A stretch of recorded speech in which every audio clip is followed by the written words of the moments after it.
ଭିଡ଼ିଓରେ ଆମେ +2 ଆର୍ଟ୍ସର political science ରାଜନୀତି ବିଜ୍ଞାନ ବିଷୟରେ ଆମେ କିଛି ଆଲୋଚନା କରିବା। ମୁଁ କିଛି PDF ନୋଟ୍ କରିଛି।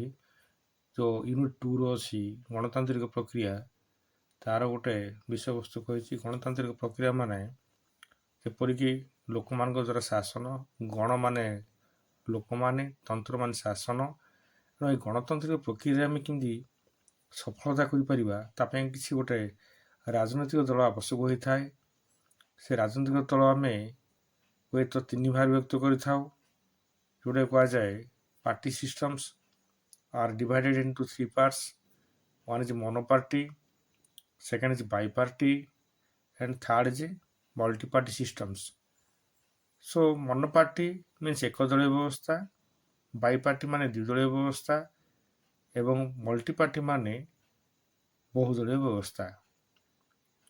ଏକଦଳୀୟ ବ୍ୟବସ୍ଥା ଅର୍ଥ ଯେଉଁଠାରେ କି ଗୋଟିଏ ପାର୍ଟି ହିଁ ଶାସନ କରନ୍ତି, ସେ all in all power in the government, all are the rules and regulations are regulated by the hand of this party। ହେଲେ ଆମେ ଏଠି ରାଜନୈତିକ ଦଳ କାହାକୁ କହିବା? ରାଜନୈତିକ ଦଳ ମାନେ ପଲିଟିକାଲ ପାର୍ଟି କାହାକୁ କହିପାରିବା? ଯେତେବେଳେ ଦଳେ ନାଗରିକ ମିଶି ସେମାନଙ୍କ ପାଇଁ ଏକ ନୀତିର ପ୍ରଚଳନ କରନ୍ତି ବା କରିବା ପାଇଁ ନିର୍ବାଚନ ମାଧ୍ୟମରେ ବା ଭୋଟ ମାଧ୍ୟମରେ ଏକ ସରକାରୀ ଦଳକୁ ନିୟନ୍ତ୍ରଣ କରିବା ଲକ୍ଷ୍ୟରେ ଏକ ରାଜନୈତିକ ଏକକ ଭାବେ କାର୍ଯ୍ୟ କରନ୍ତି, ତାହାକୁ ରାଜନୈତିକ ଦଳ କୁହାଯାଏ। ହେଲେ ମନୋପାର୍ଟି କ'ଣ ନା ଏକଦଳୀୟ ବ୍ୟବସ୍ଥା କାହାକୁ କୁହାଯାଏ? ମୁଁ କହିଛି ଯେ ଗୋଟିଏ ଦଳ ଶାସନ କରନ୍ତି। ଏଠି କେଉଁ କେଉଁ ଜାଗାରେ ହୁଏ ପୃଥିବୀରେ? ଚୀନ, Cuba, Vietnam, Yugoslavia, Hungary, Czechoslovakia. ହେଲେ ବାଇପାର୍ଟି ସିଷ୍ଟମ କେଉଁଠି ହୁଏ? ଦ୍ୱିଦଳୀୟ ବ୍ୟବସ୍ଥା ନା ଇଂଲଣ୍ଡ ଏବଂ ଆମେରିକା।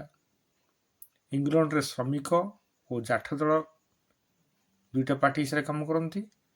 ଆମେରିକାରେ ସେପରି ଗଣତାନ୍ତ୍ରିକ ଆଉ ରିପବ୍ଲିକାନ ପାର୍ଟି ଏଠି କାମ କରନ୍ତି। ଆମେରିକା ମାନେ 51ଟି ରାଷ୍ଟ୍ରକୁ ନେଇକି ଆମେରିକା କହିଛି ହେଲା। ମଲ୍ଟି ପାର୍ଟି ମାନେ ବହୁ ପାର୍ଟି, ବହୁଦଳୀୟ ବ୍ୟବସ୍ଥା କେଉଁଠି? ଯେଉଁଠିକି ଅନେକ ଦଳ ରହନ୍ତି।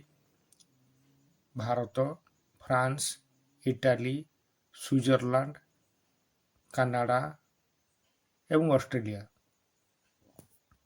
ଆମେ ଦେଖିବା ନେକ୍ସଟ ବିଷୟ ଯେ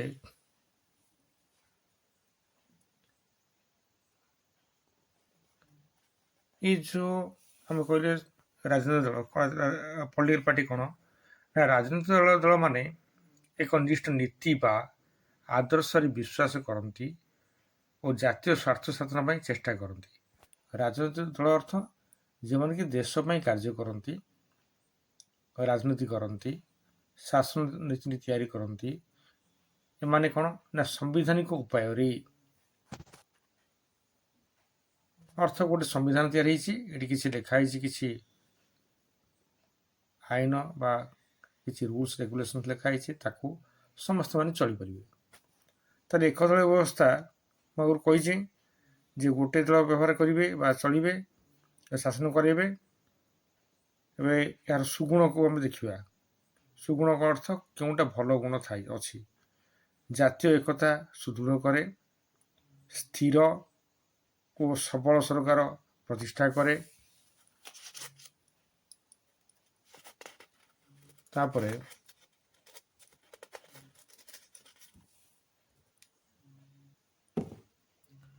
ପ୍ରଶାସନିକ ଦକ୍ଷତା ବୃଦ୍ଧି କରେ, ରାଜନୈତିକ ଶୃଙ୍ଖଳାକୁ ରକ୍ଷା କରେ, ସାମ୍ୟବାଦୀ ଶାସନ ପ୍ରତିଷ୍ଠା ପାଇଁ ଅପରିହାର୍ଯ୍ୟ କାର୍ଯ୍ୟ କରେ। ଏହା ବ୍ୟବସ୍ଥାପିକ ନୁହେଁ। 6ଟି ସୁଗୁଣ ଅଛି।